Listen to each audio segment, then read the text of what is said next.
Welcome back to Forbidden Knowledge News. I'm your host, Chris Matthew. Today, my guest is Ola Wolny. First, a couple of announcements. We're going to be finish up filming this weekend for Doors of Perception.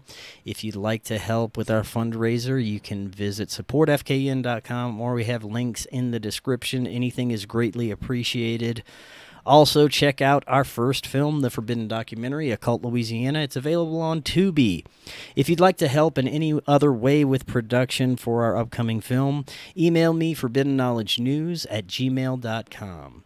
Today, I want to welcome Ola Wolny.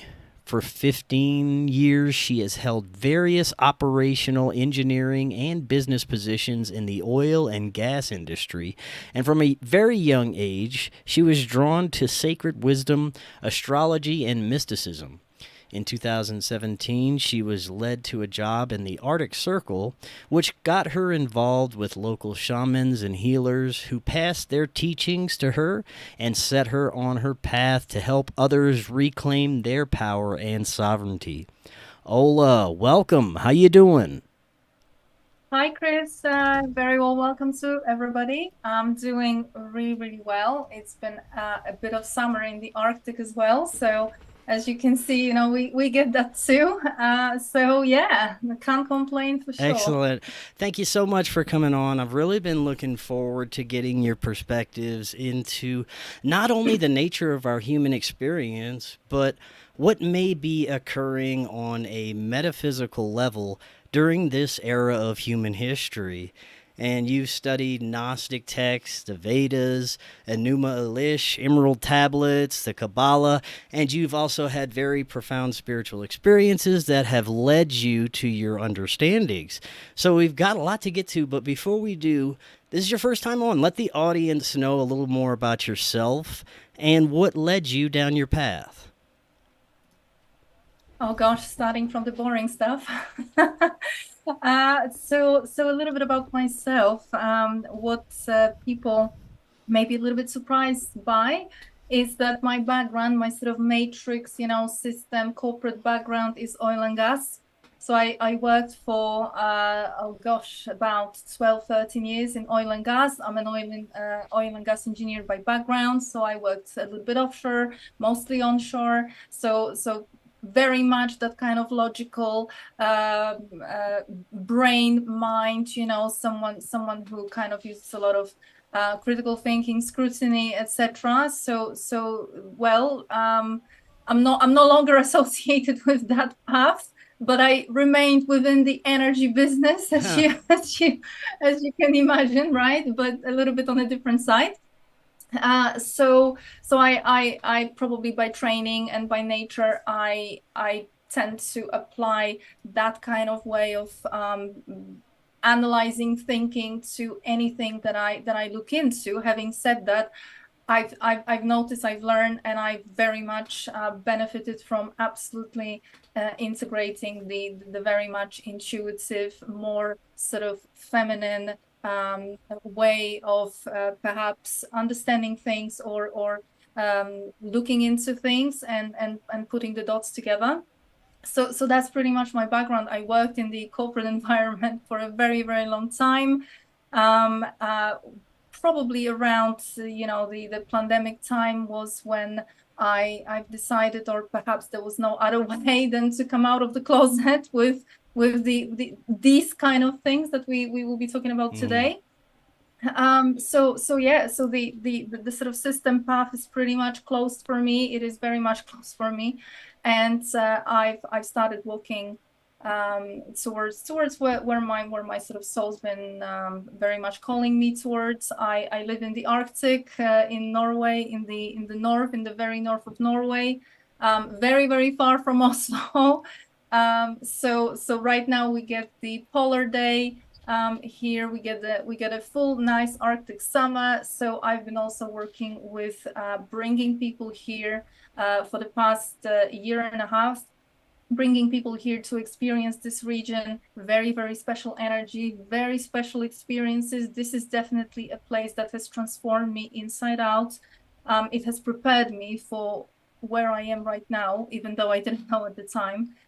So you know, there is no describing this, to be absolutely honest. I've been a little bit around the world. I've been to places that are considered sacred, or places that are considered of high energy or special energy, and quite frankly, I haven't really experienced that in many of those places. But the type of energy, the type of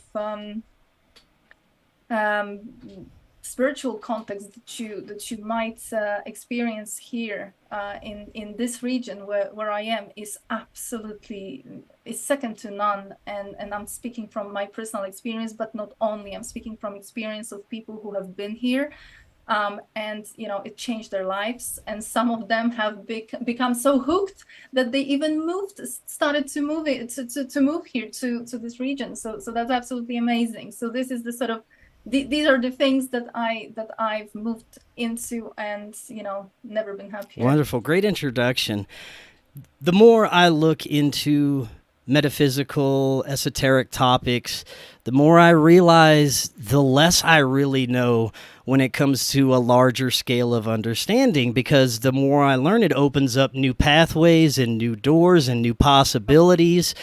And I'd like to start with your understanding of our human experience, why we're here, what we are, and our purposes. And I've come to the understanding that each and every one of us does have a soul mission here. And there is also a matrix construct that serves many purposes, but it also has effects on us on our daily basis, like making us forget our mission, making us forget where we come from, having these very strong dualities, light and dark. And then we go into possibilities of reincarnation, archonic forces that may whisper in our ears at times and try to steer the collective in certain ways. And then, of course, the time period that we're in now, that to me seems like a very special time.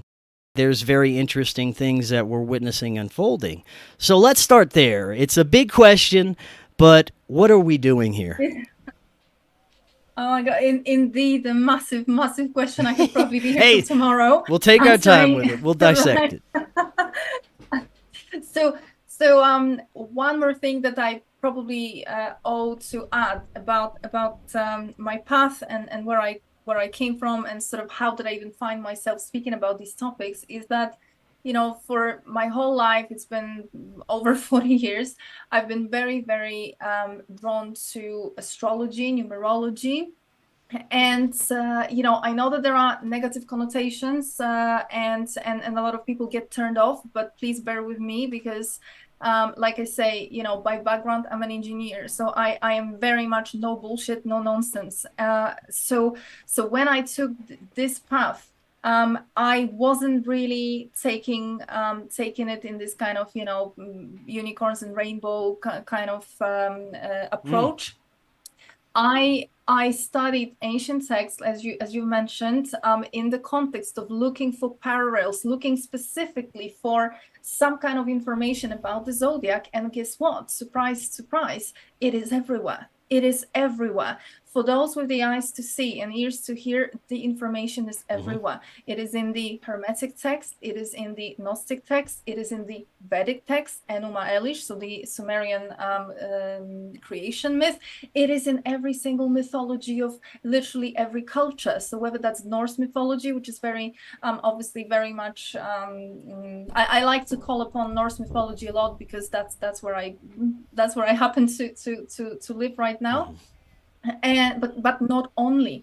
And when you study all these accounts, you see a very clear correlation between all of these stories, all of these accounts, and information specifically pointing and describing some kind of mechanism. We call it zodiac, right? We call it an astrology, numerology being just the ways of interpretation of this mechanism. You see, because this is where I would like to go a little bit deeper into. This is what I've discovered based on these texts, and of course they have been tampered with. They have been a lot of them, there's been an intervention, especially from the patriarchal agenda, to hide certain things. Mythology is critical. Mythology has been also, unfortunately, very often inverted, very often tampered with, and we cannot find the original, or we cannot see the original versions to be fully available right now in the current times. However, we know, rule of thumbs, sort of switch everything by 180 degrees and you might get a little bit of truth there.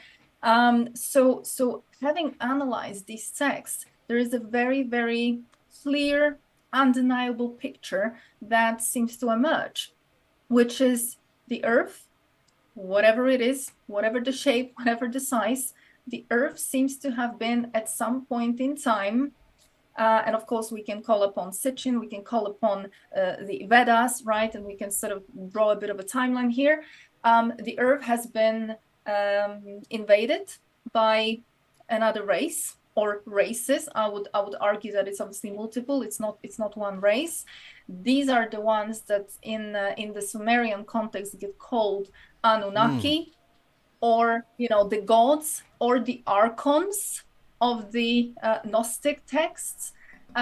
These are the ones present in every mythology. So we have, obviously, for example, the Viking or the Norse mythology. We have the gods of the Norse mythology, and very, very interesting that the pantheon of these gods corresponds very, very nicely to the Roman mythology, to the Greek mythology. And if you look into the Sumerian gods, then there is obviously a parallel as well. So clearly there's been presence of some other civilization here that came with pretty malevolent intentions, and they have created certain structure, very advanced technology, very advanced use of artificial intelligence, something that we are only beginning to scrape the surface. We are in our human understanding. We have no idea what they have been using. We're talking about technology used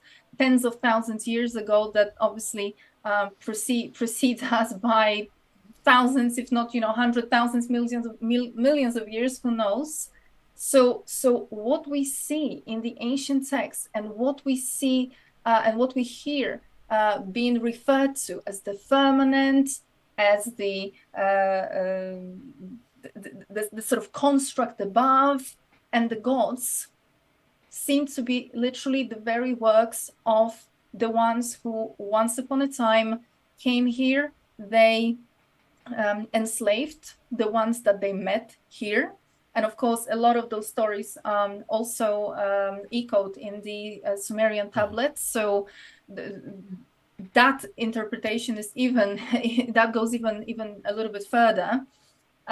So-called creator gods, right? The ones that later call themselves creators, as if they were the ones who created human race. That is absolutely incorrect. That is absolutely untrue.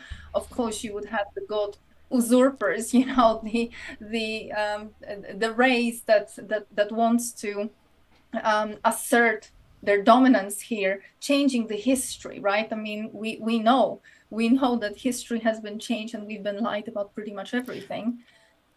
So the narrative has been changed. The narrative has been developed in a way that serves the victor, not the oppressed. The humanity. Well, I want to explore that for a minute if we can. You said that the Anunnaki, although we hear it through many other researchers and ancient texts that it's interpreted that they tinkered with some hominid DNA and maybe combined it with extraterrestrial or whatever kind of DNA that they contain, and that's where humanity comes from. But you're saying that's a deception. I think that what happened here is a lot of experimentation with human DNA and with DNA of other species. So I believe that, we're dealing with a mixture of different stories, some of them referring to, probably, some kind of slave race being developed for the very purpose of serving those gods, those archons, right? Or perhaps fulfilling very specific, simple tasks. However, what they have absolutely erased in their stories is the fact that when they came here, this place wasn't empty. This place was already inhabited.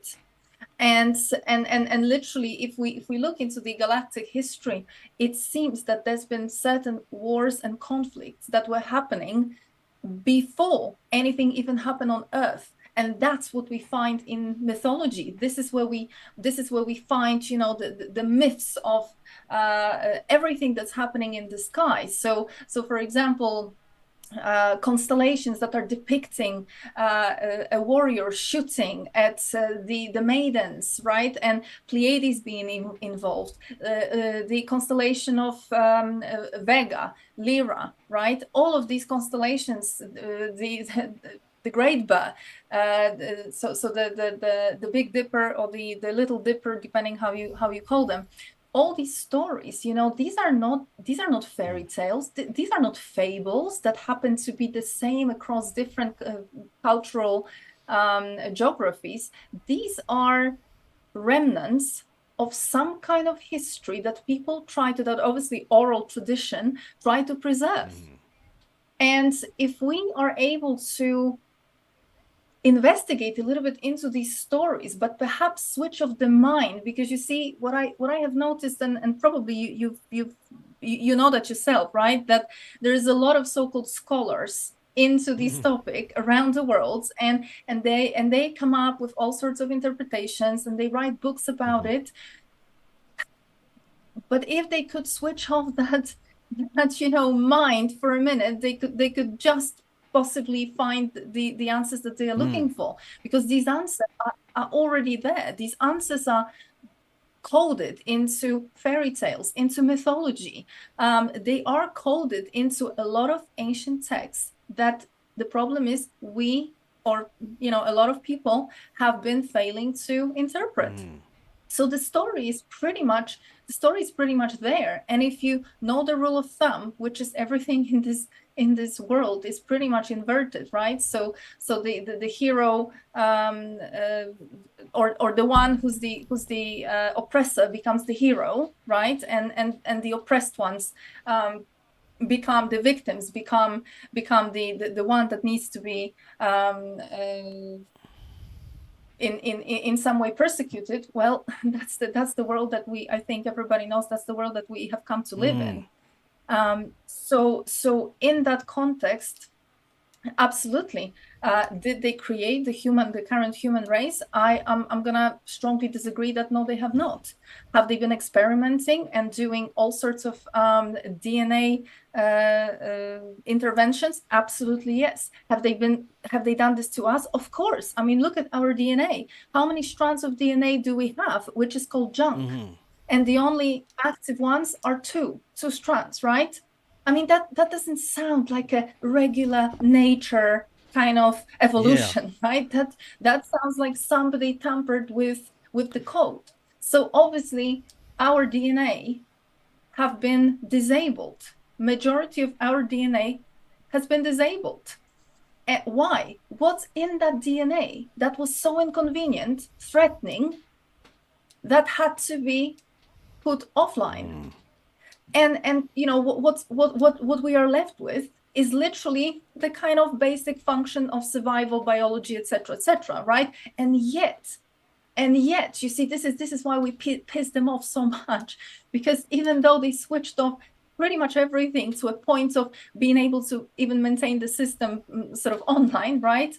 And we still carry that spark within us that sooner or later we're starting to put everything together, put the picture together.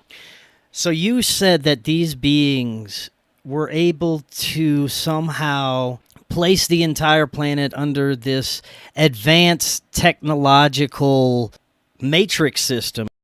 Correct. If we look back through a lot of these ancient texts, it would seem like humanity has been reset multiple times. Much of the reasonings that are mentioned in some of these texts are that the gods were not happy with humanity or the way that humanity was going, so they decided to do a reset multiple times. Absolutely. But you have to ask yourself, what kind of God? I mean, give me a definition of a God, right? Because a lot of people like the word God and they use it thinking that the definition is very benevolent. It's this kind of all-loving, benevolent being, right? But is that right? I mean, look at the God of the Old Testament. That's got nothing to do with benevolence. That is a psychopath. That is a jealous psychopath who loves sacrifices made of what? Animals and humans. Yeah. When you look into the cultures, South America, right? And we find out the Aztecs, they were doing, they were primitive because they were doing sacrifices with humans or with maidens, with women, right? Human sacrifices, they were primitive. You have to ask yourself why. Was it their idea or was it the expectation of the gods? Who are the gods? What kind of race, right? Otherwise known by the reptilians, by the Draco, right? By the Anunnaki is just it's a term that comes from specifically that geography and the language used there, which just means as simple as Anunnaki, the ones who came from above down onto the earth. So it is not a name of a race, it is a name of basically what happened, right? So if we call them Archons, if we call them Anunnaki, if we call them the reptilians, Draco, however we want to call them, and mind you, Archons, right? The word Archon in Greek translates into ruler. The Lord. The Lord, ruler. And how is the Bible written, right? The Lord said this, the Lord said that, right? So who are we referring to? Who are we really referring to? We're referring exactly to them.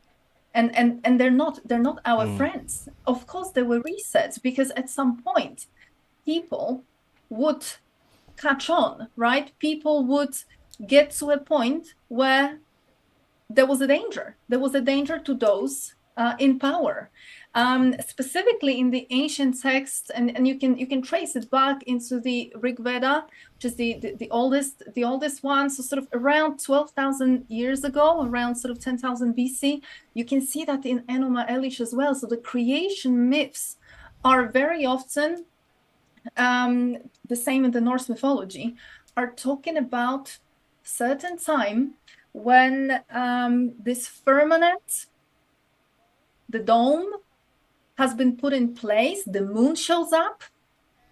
If you look into the Enuma Elish, of course, there is this conflict between Tiamat and Marduk. And in the outcome of that conflict, he fashions a new version of the sky. He fashions a new version of sort of reality. What does that mean? What does that mean? What does it mean in the Hermetic text, when the Hermetic text so openly and beautifully describe that Atum, which is their name for the god, for the creator, Atum created the planets, created the moon, and they were corresponding to certain attributes of the gods. What does that mean? It means that this construct, again, very advanced technology, is operating based on frequency. This is frequency controlled construct, whereby the very energetic nature of the planets, of the stars out there has been tampered with.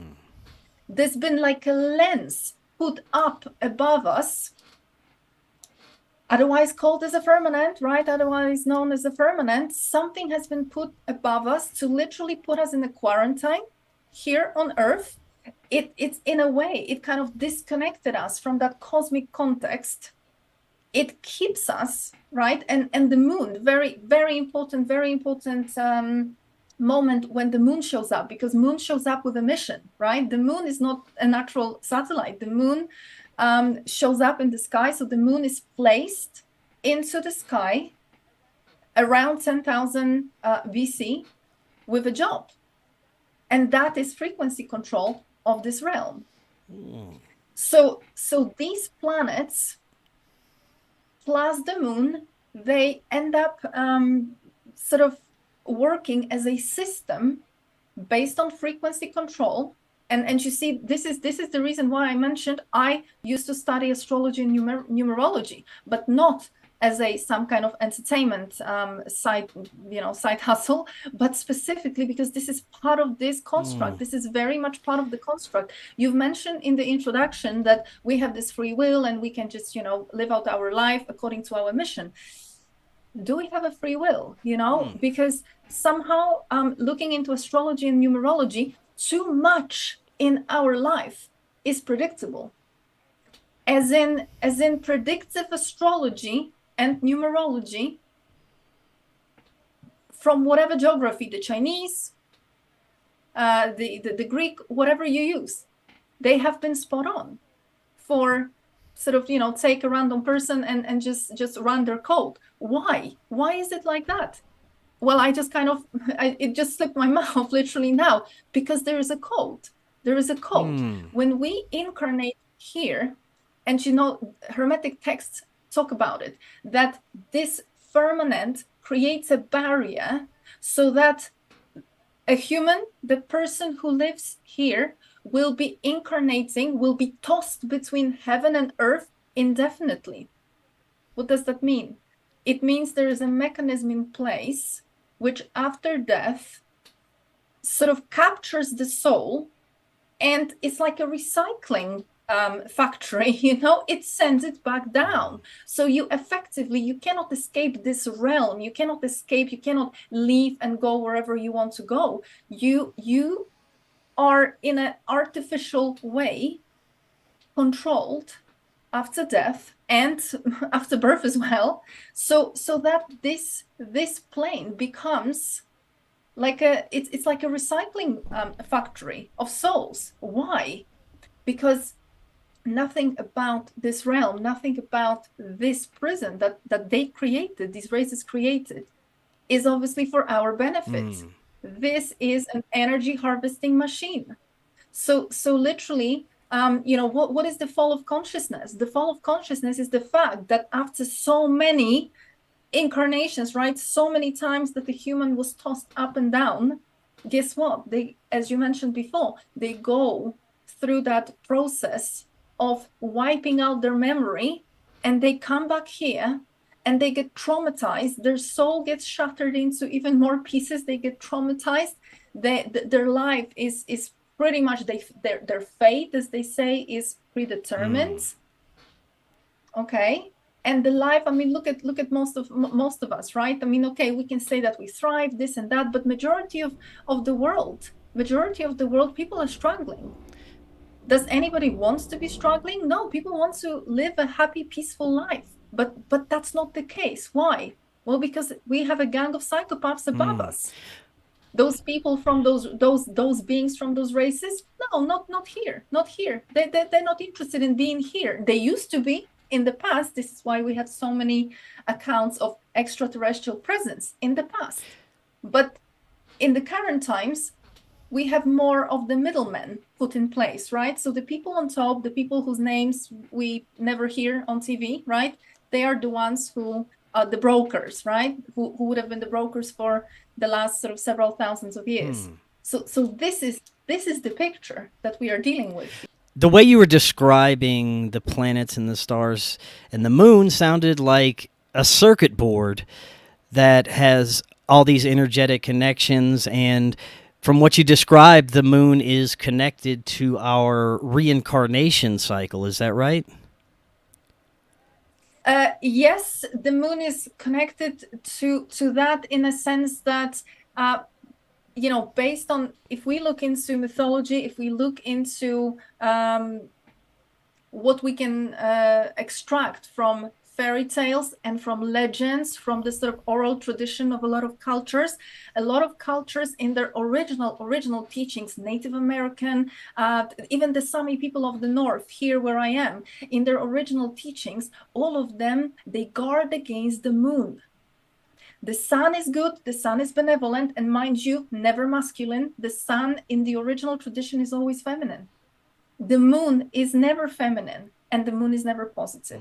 So these people, these traditions, try to tell us something about something negative about the moon.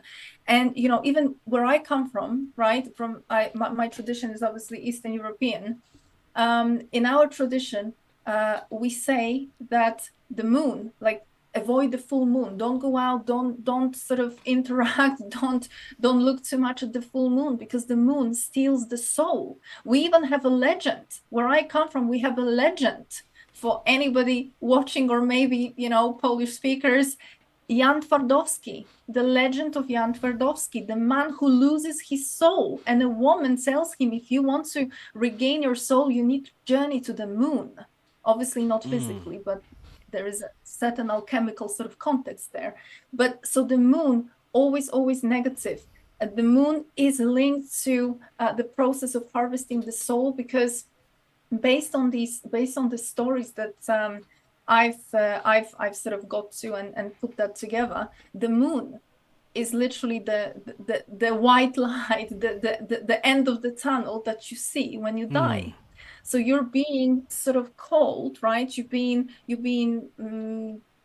in a way, you sort of gravitate towards the moon, because the moon specifically is part of that recycling of the soul system. So the moon is going to be taking a very active part in that whole process of after death, sort of get the soul in, flip it, send it back. Right, so that's what seems to be one of the main roles of the moon, not the only one.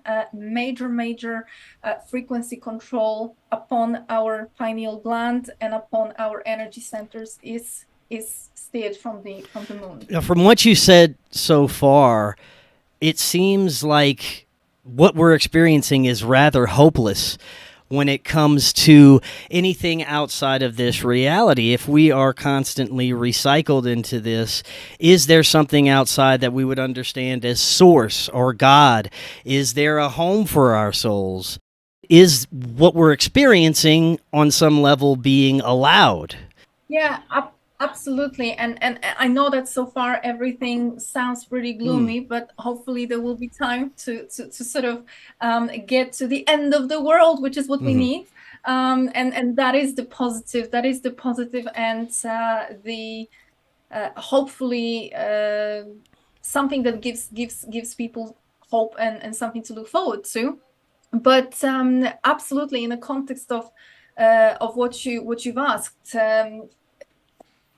So when you look back, when you look into every creation text, even including the Bible, including the Kabbalistic creation texts, which have been tampered with, I cannot stress that enough. They've been tampered with, because in patriarchy and those creator gods that have called themselves creator gods, males, right?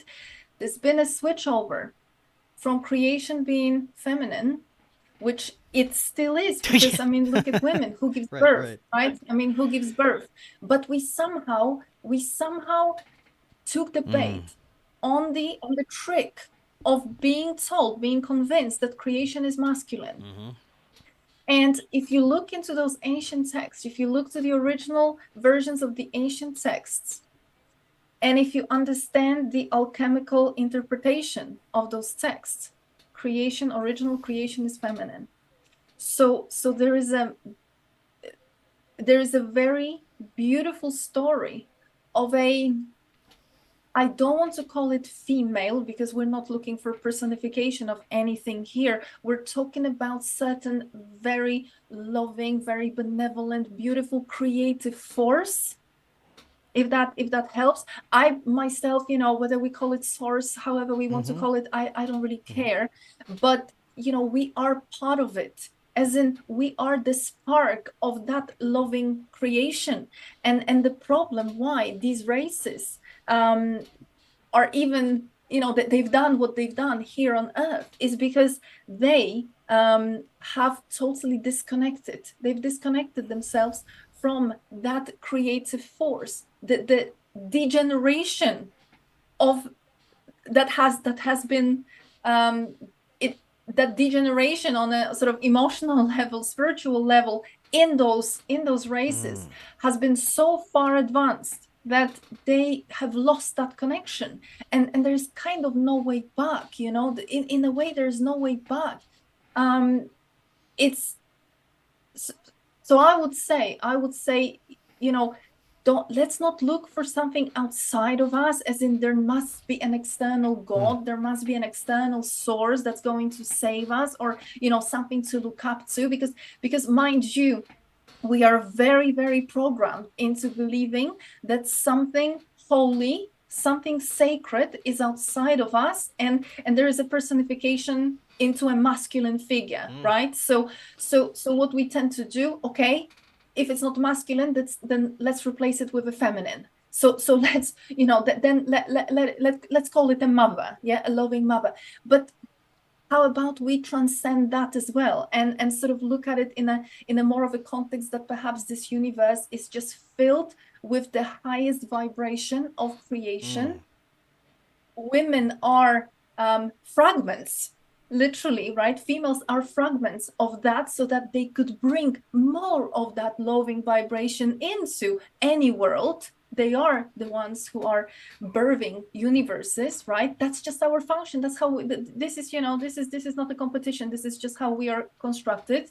So perhaps it's enough to look to ourselves, to remember our own nature, to remember that we are those seeds of something much, much bigger, and that power that we hold within us, all of us humans, you know, we have been under an illusion that led us to forget this power. So I would probably argue for, or perhaps that would be my view of things. Is it hopeless? Is the situation hopeless? Never. It's never been hopeless, and it has never been more hopeful than now. And the reason for that is precisely because what's prophesied for the times now, so-called the end of the world, is literally upon us. And, you know, how do we know that?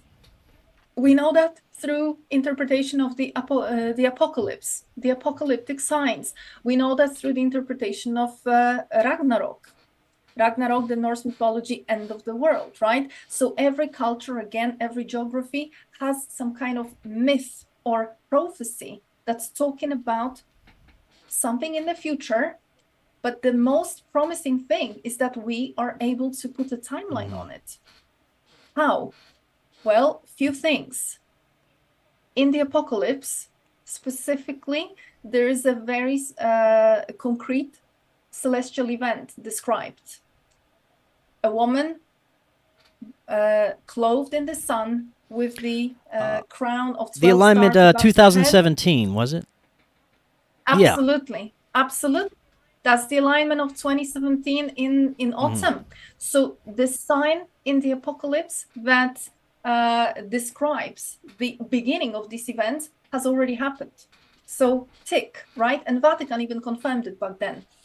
On top of that, you know, if that's not good enough, Cathars, they have their prophecies, which talk specifically about a window of 8 years between, and if you do the math on that prophecy, the window is from 2017 to 2025, when certain changes, this is the sort of energy window that certain things will be happening here on Earth that will sort of facilitate and enable a massive transformation here on Earth. And if you look to Ragnarök, and if you look to what starts Ragnarök, if you look to the, but again, if we try to interpret that only by, you know, using the mind and the sort of logic, that's going to be a failure. That's going to be a massive failure, and the whole story of the end of the world becomes just like a tale,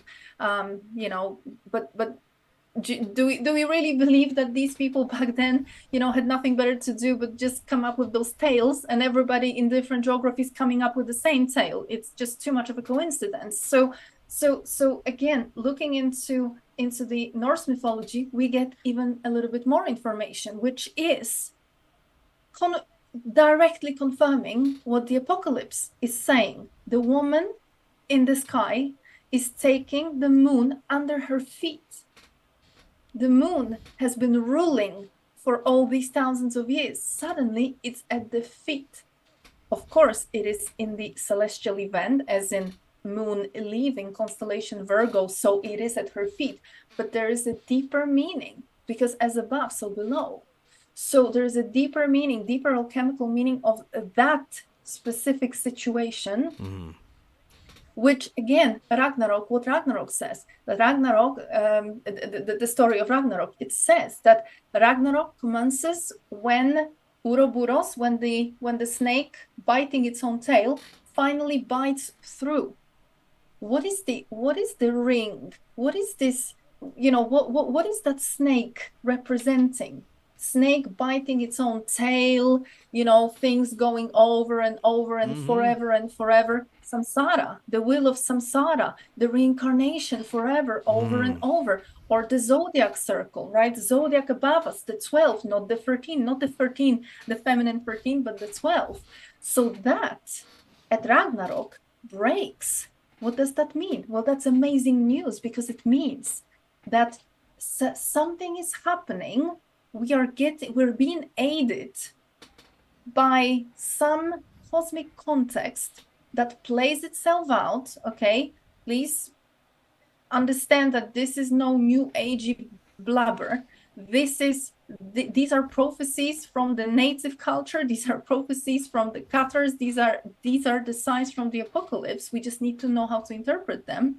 So we're being aided in the cosmic context, as in, you cannot stop the ocean. And those gods, those archons, they know that they cannot do anything to stop this cosmic context. So what are they trying to do? They're trying to do everything in their power to extend, or to perhaps make it impossible for humans to benefit from these cosmic scenarios, from the context, right? That we are experiencing right now. How? Maybe by trying to play with our DNA, which is obviously the story of the last few years. Right. Well, this I want to touch on this for a second. Since you said that, you also mentioned earlier that we may not have as much free will as we think we do, but I think this is an indication that we do, because there was an opportunity for us to participate with this experiment or opt out of it. Now, if you're saying that we didn't have free will, it was always set in our programming that we wouldn't be opting into this thing. But along the same lines of this, if this is the end of the control system, of course they would want to try and keep as many people as possible within it and keep our attention on the material and the matrix.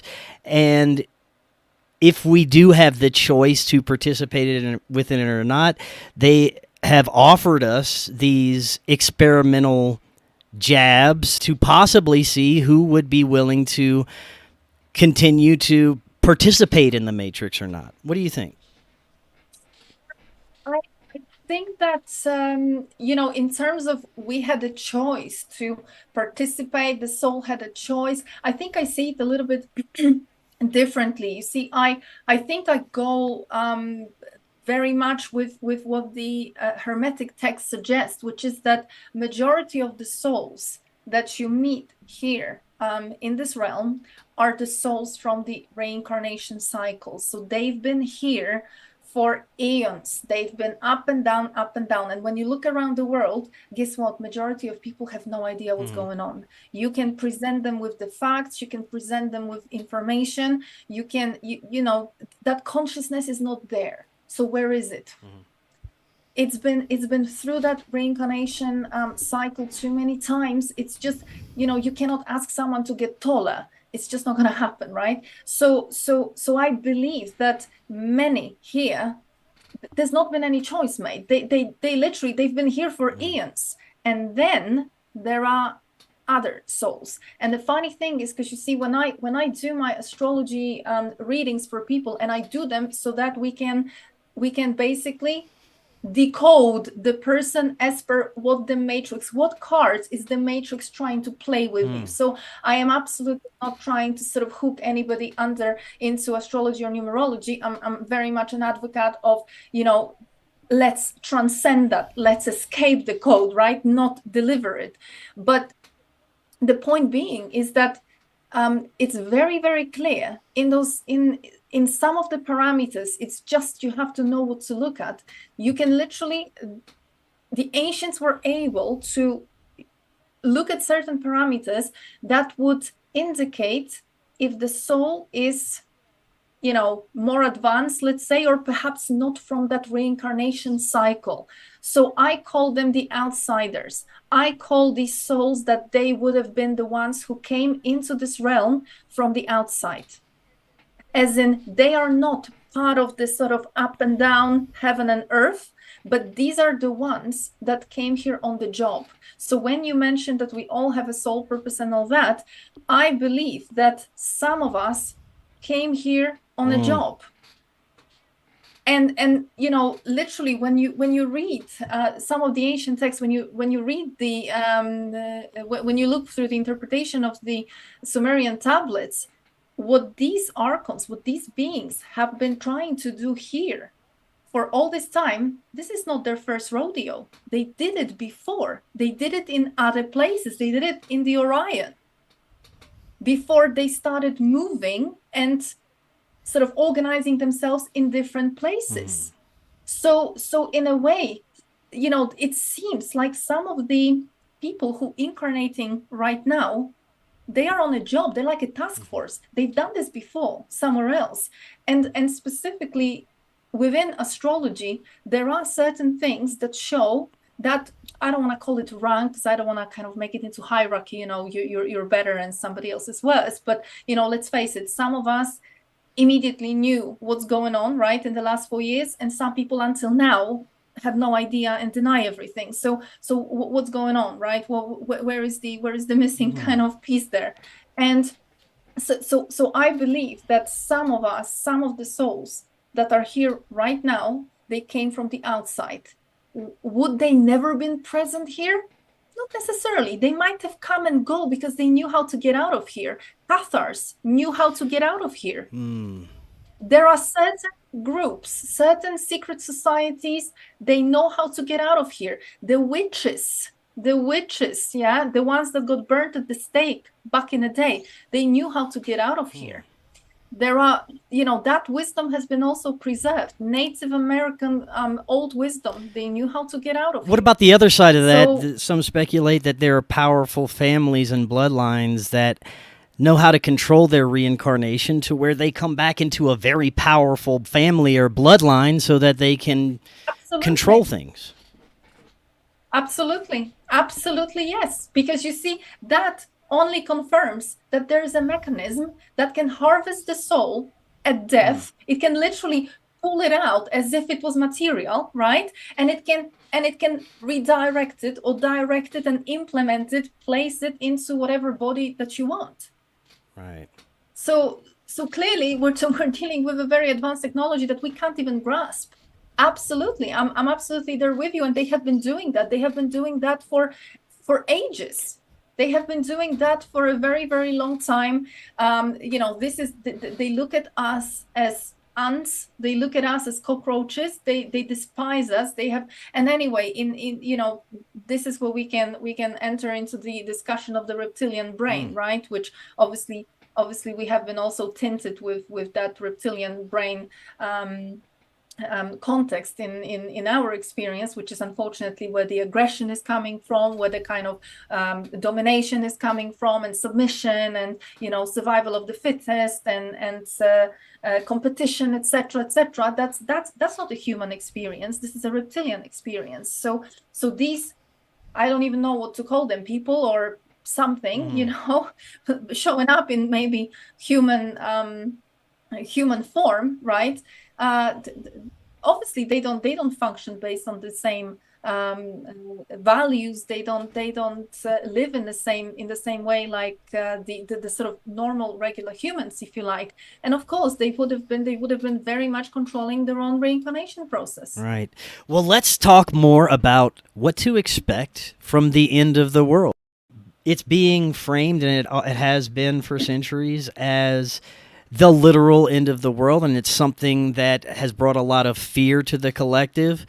But there's a lot of new understandings, and from what you're discussing, that it's something that we should be welcoming. Absolutely. And you know, I think that obviously there is an agenda going on here, which is to, you know, the more people are scared, the more they can be controlled. So of course that end of the world is going to get a very bad marketing. It's going to get that kind of marketing that's really scary and something to you know, pray to God, right? So that it plays out well for you. Absolutely the opposite. Absolutely the opposite. And you know, the indigenous stories again and the mythology, they tell us exactly what to expect. And I really like the Norse mythology with the end of the world, Ragnarök. Okay, Ragnarök is an old Norse word which very often gets translated incorrectly. It is not, I mean, of course it is a symbolically end of the world, but what it means, this is the doom of the gods. This is the twilight, but very much the doom. This is the end of the gods. This is the end of the world as we know it. This is the end of this world, which is what? Which is the Matrix. That's what it means. And they knew it from the beginning, that their time is limited. The Ragnarok, the end of the world, the apocalypse. Apocalypse means what? The revelation, right? Something is being revealed. Something is coming back. Apocalypse, okay? Ragnarok, doom of the gods. They say doom of the gods and men. Doom of the gods. Doom of the gods and men, as in it is time. You see, the judgment day is not, we're not going to be judged for our sins. We are going to be not even judged, but there's going to be something happening based on that, again, I don't want to call it vibration because it sounds new agey, but there is that consciousness aspect going on here, and it is nothing to do with the mind. You can meditate, you can say affirmations, and it has nothing to do with really truly being there. It has nothing to do with that. So very often you would see the kind of simple people who have no idea about all these pseudo spiritual things, and you know, they are much more advanced and much more connected to in that true spiritual way than a lot of the kind of, you know, people who are all over the internet right now with their spirituality, right? So doom of the gods, what does it look like? The Ouroboros, so the zodiac, or the samsara wheel, right, breaks. The end of the zodiac, the end of the Matrix. And then there is a fight. There is the ultimate fight between the gods and Jotun, the giants. Who are the giants? The Titans. Who are the Titans? The original children of Gaia, the earth, and the father sky, right? Uranus. Okay. In Norse mythology, the giants, if you look into the sagas, giants predate the gods, which means giants, Jotun, were the original inhabitants of the earth. And the final battle happens between the gods and the giants. Is that a physical battle? Probably not. Probably not. The battle is about something else, right? The battle is about literally frequencies, vibrations, because this realm has been kept in a very, very low vibrational sort of bandwidth, right? This is why whenever you switch the TV on, it's always dread, gloom, fear, right? Illness, etc., etc. It's never uplifting, it's never promising, it's never inspiring and motivating, because we should always be, you know, living from one day to another, hardly making our ends meet, being traumatized, being scared, etc., and sick. That's how they want us. Why? Because in that particular state, well, guess what? You don't even have the capacity to remember who you are, and you will never be able to connect with that alchemical magic that we are all naturally as humans, as those original humans. We are much more powerful than them. That's the interesting thing. And funny enough, because the medium of our power are feelings, which is what they don't have. And people are looking for, all those third eye sort of abilities and seeing auras and this and that and being able to do all sorts of weird things. That's not they have those abilities too. That's not where your sort of edge lies. Our edge lies in feelings, in the emotions, in ability to feel, which they don't have. And through that feeling, sensation, ability to connect with the earth, ability to feel the energy, they are very in their intellect. They are very much in their mind. That's why, guess what kind of world they are pushing, right? They're pushing AI, they're pushing intelligence, but based on that sort of intellectual function, not the feeling. That's how it's been done for centuries.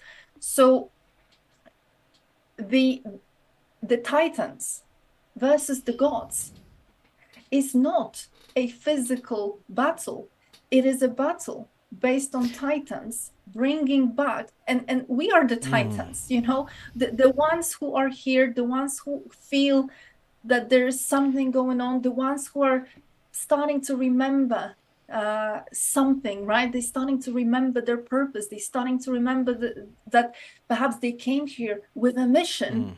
Well, these are the Titans, this is the task force. These are the ones that are here to facilitate these frequency changes into much higher, based on, I don't want to sound new agey. Let's keep it simple. Different kind of world based on compassion, understanding, love, empathy, support, inclusion, and not competition and dominance and aggression. So that's literally, those frequencies are driving the others out. Yeah, you were that's saying that this battle between the Titans or giants and the gods is not going to be a physical battle, more of an energetic. Do you think that's the way it's always been? Even if we look at the Anunnaki mythos, could it be that this was always just happening on an energetic level, and maybe these beings were not necessarily physically here, but interacting in these astral realms with our energetic selves? That may as well been, because we have lost contact with our multidimensional version, right? So we don't even, for us, this is just very abstract to be even fathoming such things, but may as well be. But there's one more context that we absolutely have to remember, which is the time now is unprecedented. It is unprecedented because there is a reason why all these prophecies, and some of them, they have thousands and thousands of years. These are not prophecies from yesterday. These are prophecies that been told, and there's been verbal accounts of these kept in variety of cultures and also in the ancient texts. As we know, Apocalypse is not the first place where that very prophecy has been captured. It was present before. So all these cultures back in the day, they knew that there will come a time, and that context of a timing was critical, because we as in the earth was going to get support, cosmic support, and as above so below, certain processes were going to start taking place that were not taking place before. So when you ask me that, were these battles physical, I would say that they were physical in the past, but right now, there is no space for physical battle. And you know that because guess what? They're not here. They're not even here. I mean, if you look to the Bible, right? If you look to the ancient text, the extraterrestrials were present here on Earth physically. They were here. I'm not saying all the time, but they were. And they are captured. They are captured in the artwork. They are captured in the mythology, etc. But right now, and of course, we can talk about shape-shifting and all the good stuff, but I'm talking about, you know, the ones that literally are of a different size and they're not here. Why? Because for a very long time, there's been already a shift in energy here in this plane that was nothing to do with what we're doing. It was to do with this cosmic context. They got literally pushed out of here. The only ones that are here, maybe potentially left, are the, you know, the kind of the lowest, the low tier, the bottom of the pyramid, you know, the little, yeah, the newspaper boys of the ones that used to, you know, that used to actually call the shots. So the ones that are here, they mean nothing. They are like rats running from a sinking ship. Am I saying let's do nothing and wait for this to play out? No, that's not what I'm saying, because that's nonsense, okay? And everybody's saying that, you know, waiting for Pleiadians to come and save us or any other nonsense. That's not going to happen. This is very much our job. This is why, you know, some of us know what's going on. This is why some of us are intuitively guided towards certain, you know, taking certain steps, living in a certain way.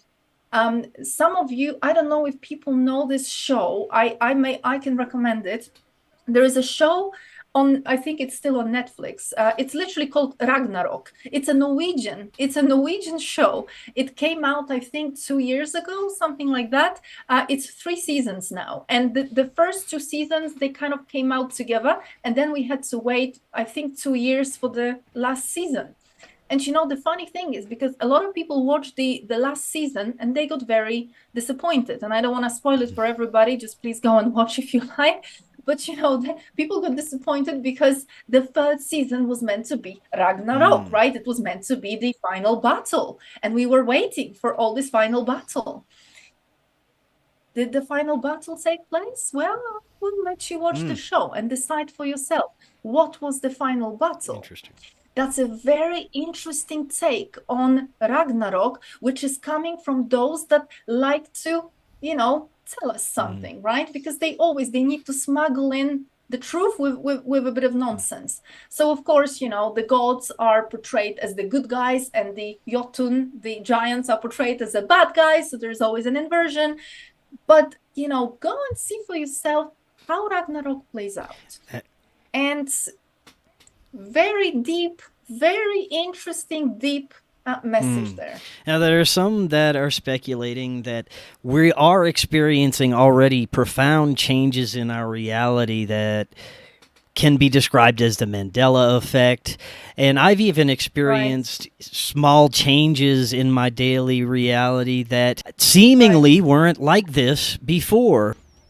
I think that what we are experiencing is literally collapse of the matrix. You know, even if you look at it in that very AI context, you know, those sort of cubes that this matrix, you know, is built. Like if we look at the movie Matrix or the 13th floor, if anybody watched the 13th floor, it's quite old, right? At some point the guy sort of takes the car and he drives to Hollywood, and literally that's the end of the matrix, right? He literally sees the net at that location. So to me, the glitches in the matrix, the Mandela effect, you know, the fact that people start remembering things differently, the fact that, you know, you're 100% convinced that, you know, for the last 7 days you've gone by a certain place and it looked like that, and today it looks totally different. Like you can cut your arm for that, right? That is, to me, matrix breaking down. These are the glitches in the matrix, which are, and you know, it's more and more of those, because at the end of the world, when I say that the Ouroboros will, or the snake, right, it will bite through its own tail. It is literally so the zodiac, this mechanism, the hold, which is creating this deterministic sort of reality for us that we unwillingly but have to subscribe to, right? Our experience becomes dictated by some kind of code, and to a lesser extent you do have some free will, but a lot of those people, I would call them on autopilot. They have no idea what free will. They just literally, they will deliver whatever is in front of them. But I would say that, some of us who are more aware, we're starting to see patterns, we're starting to see things not quite making sense, and that free will really creeps in there properly, right? And this is how we kind of escape the code, by literally calling the trick of the matrix, right? But I would say absolutely what you say is spot on. The glitches in the matrix, the Mandela effect, yeah, that to me is confirmation that something is really falling apart. And think about it even in the context of the pandemic, right? Well, I'm based in Europe. I'm based in Norway. I come from Poland, and I know that in America, for you guys, the timelines was a little bit different for the restrictions to sort of be taken away and the travel, etc. But for us, I still can't wrap my head around it. That literally 1 month we were this close and expecting digital passports, the vax passports, to be rolled out, and I was preparing that I will never go back to Poland again because I'm not gonna get one, right? And literally overnight, it started from the UK. They dropped everything. And it was massive step backwards from them. Why? What happened? Why did they do that? And of course they're not gonna announce it on TV. They're not gonna say, we had a major something happened, something energetically happened, and basically we failed here. They're not gonna say that. They're not gonna say anything, right? They just did what they did. So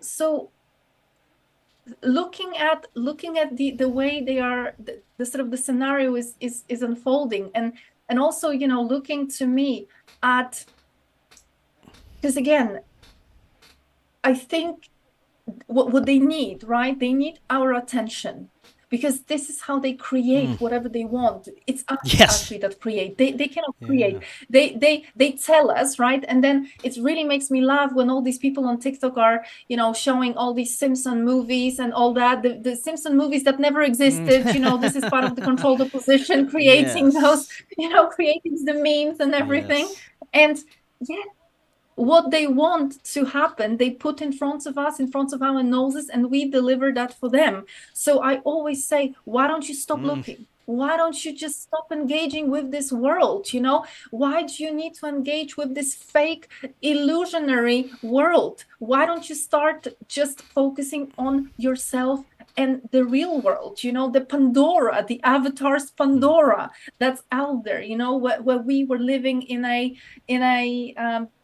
communion, and it was like an ecosystem, right? The connection between the planet and between the people, and there was no money, there was no taxes, there was no systems, and everybody was happy, right? I'm not talking about going back to sleeping on trees, but I'm just saying that there is another way, right?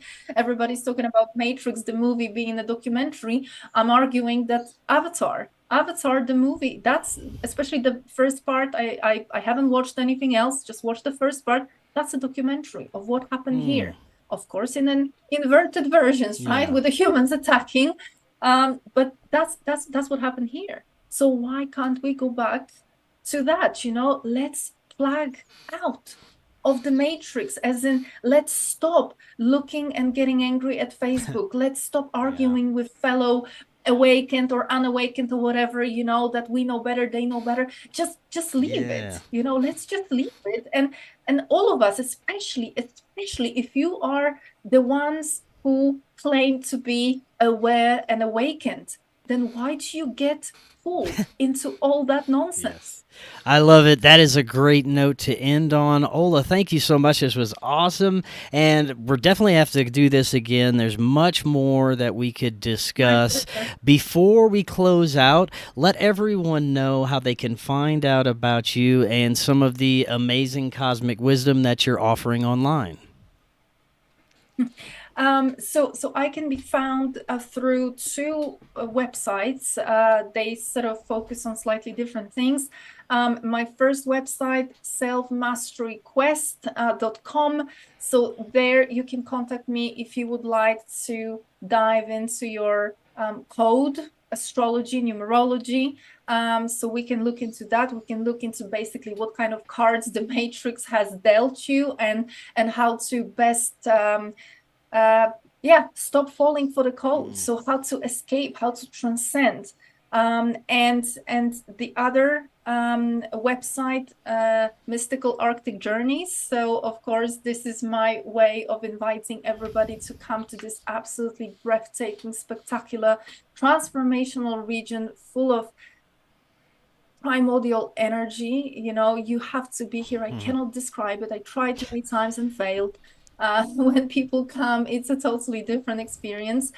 So I have now opened up to a sort of possibility of people coming, you know, as a couple, individually, as a group of friends, or in whatever other capacity. So I can be your guide. It is not going to be a tourist experience. It is going to be, you know, this kind of experience like we've had over the past hour here. So we're gonna be, you know, it's gonna be a real talk in a context of mythology, in a context of ancient wisdom, and I will take you to certain places that are going to blow your mind around here. And I can guarantee you, if you are ready for this kind of energy and to transform your life, this is the place. That's awesome. Ola, thank you so much. Like I said, we'll definitely do this again. And until next time, everyone, have a wonderful evening. We will be talking again tomorrow. We'll see y'all then.